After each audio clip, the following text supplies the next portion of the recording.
ಸ್ನೇಹಿತರೆ, ಪ್ರಜಾಕೀರ್ತಿಗೆ ಸ್ವಾಗತ ಸುಸ್ವಾಗತ. ಲೆಬನ್ನಲ್ಲಿ ಪೇಜರ್ ಸ್ಫೋಟ ತನಿಖೆಯಲ್ಲಿ ಕೇಳಿಬರ್ತಿದೆ ಕೇರಳ ಮೂಲದ ವ್ಯಕ್ತಿ ಹೆಸರು. ಲೆಬನ್ನಲ್ಲಿ ಪೇಜರ್ ಸ್ಫೋಟಕ್ಕೆ ಸಂಬಂಧಿಸಿದಂತೆ ಮಹತ್ವ ಸುದ್ದಿಯೊಂದು ಕೇಳಿಬಂದಿದೆ. ಈ ಸ್ಫೋಟದಲ್ಲಿ ಕೇರಳ ಮೂಲದ ವ್ಯಕ್ತಿ ಹೆಸರು ಕೇಳಿಬರ್ತಿದೆ. ಈಗಾಗಲೇ ಈ ಬಗ್ಗೆ ಲೆಬನಾನ್ ರಾಜ್ಯ ಭದ್ರತಾ ಸಂಸ್ಥೆ DANS ತನಿಖೆಯನ್ನು ನಡೆಸಿತ್ತು. ಸ್ಫೋಟದಲ್ಲಿ ಈ ವ್ಯಕ್ತಿಯ ಕೈವಾಡ ಇದೆ ಅಂತ ಹೇಳಿದೆ. ಅಷ್ಟಕ್ಕೂ ಈ ವ್ಯಕ್ತಿ ಯಾರು, ಸಂಪೂರ್ಣವಾಗಿ ಡೀಟೇಲ್ ಹೇಳ್ತೀನಿ ಕೇಳಿ. ಲೆಬನಾನ್ನಲ್ಲಿ ಪೇಜರ್ಗಳ ಸ್ಫೋಟಕ್ಕೆ ಸಂಬಂಧಿಸಿದಂತೆ ಕೇರಳದ ವ್ಯಕ್ತಿಯ ಹೆಸರು ಕೇಳಿ ಬರ್ತಿದೆ. ಲೆಬನ್ನಲ್ಲಿ 9 ಜನರ ಸಾವಿಗೆ ಕಾರಣವಾಗಿತ್ತು ಈ ಬ್ಲಾಸ್ಟ್. ಇದೀಗ ಈ ಸ್ಫೋಟದಲ್ಲಿ ಕೇರಳ ವ್ಯಕ್ತಿಯ ಕೈವಾಡ ಇದೆ ಎಂದು ಹೇಳಲಾಗ್ತಿದೆ. ಹೆಬ್ಜುಲ್ಲಾ ಗುರಿಯಾಗಿಸಿಕೊಂಡು ಪೇಜರ್ ಸ್ಫೋಟ ಮಾಡಲಾಗಿದೆ ಎಂದು ತನಿಖೆಯಲ್ಲಿ ತಿಳಿದು ಬಂದಿದೆ.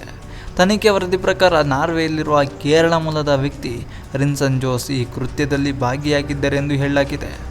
ಈ ವ್ಯಕ್ತಿ ನಾರ್ವೇಜಿಯನ್ಗೆ ಡಿಜಿಟಲ್ ಕಂಪನಿಯ ಬಗ್ಗೆ ಕಲಿಯಲು ಬಂದಿದ್ದ. ರಿನ್ಸನ್ ಜೋಸ್ ಕೇರಳದ ವಯನಾಡಿನವರು.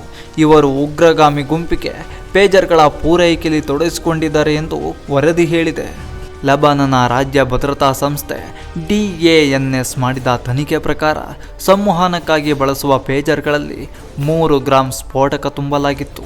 ಪ್ರಾಥಮಿಕ ತನಿಖೆಗಳ ಪ್ರಕಾರ ಈ ಪೇಜರ್ ಸ್ಫೋಟಕಗಳನ್ನು ತೈವಾನ್ ಮೂಲದ ಗೋಲ್ಡ್ ಅಪೋಲೋ ತಯಾರಿಸಿದೆ ಎಂದು ಹೇಳಲಾಗಿತ್ತು.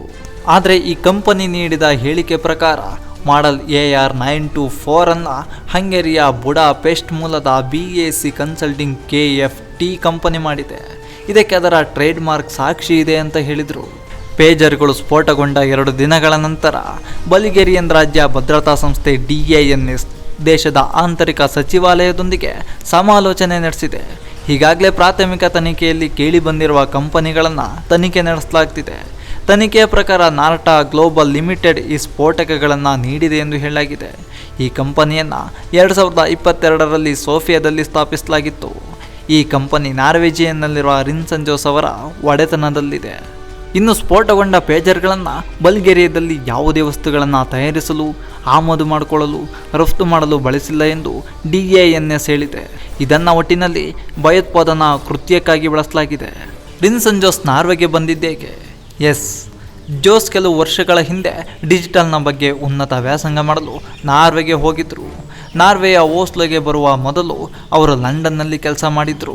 ನಾರ್ವೇಜಿಯನ್ ಪ್ರೆಸ್ ಗ್ರೂಪ್ DN ಮೀಡಿಯಾದಲ್ಲಿ ಕೆಲಸ ಮಾಡಲು ಅವರು ಡಿಜಿಟಲ್ ಕಂಪನಿಗಳಲ್ಲಿ ಸುಮಾರು 5 ವರ್ಷಗಳ ಕಾಲ ಕೆಲಸ ಮಾಡಿದರು. ಜೊತೆಗೆ ತನ್ನ ಪತ್ನಿಯೊಂದಿಗೆ ಓಸ್ಲೋದಲ್ಲಿ ನೆಲೆಸಿದ್ರು. ಅವರ 2 ಮಕ್ಕಳು ಮತ್ತು ಸಹೋದರರು ಲಂಡನ್ನಲ್ಲಿದ್ದಾರೆ ಅಂತ ಅವರ ಸಂಬಂಧಿಕರೊಬ್ಬರು ಹೇಳಿದರು.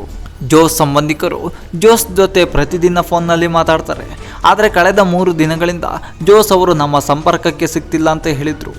ಜೋಸ್ ಯಾವುದೇ ತಪ್ಪು ಮಾಡಿಲ್ಲ, ಅವರು ನೇರವಾಗಿರುವ ವ್ಯಕ್ತಿ, ನಾವು ಅವರನ್ನು ಸಂಪೂರ್ಣವಾಗಿ ನಂಬ್ತೇವೆ, ಅವರಿಗೂ ಈ ಸ್ಫೋಟಕ್ಕೂ ಯಾವುದೇ ಸಂಬಂಧ ಇಲ್ಲ ಅಂತ ಹೇಳಿದರು.